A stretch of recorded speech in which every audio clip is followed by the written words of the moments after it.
अस्सलाम वालेकुम। आज मैं मौजूद यहाँ पे अपने गांव में, विलेज में। तो मेरे साथ काफ़ी सारे लड़के आप देख सकते हैं, छोटे छोटे, ये स्विमिंग कर सकते हैं। लेकिन ये इसकी एज कितने साल दो 7 साल नहीं, 7 यार 6 साल की इसकी एज है।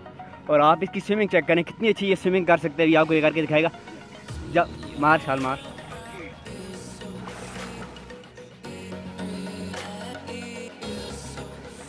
हाथ बार करके, हाथ बार करके, हाथ बार करके हमारे साथ है।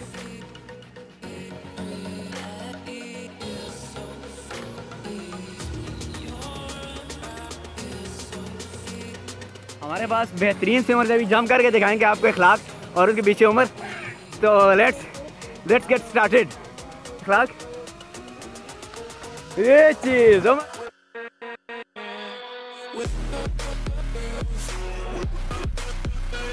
चल चल चल चल चल।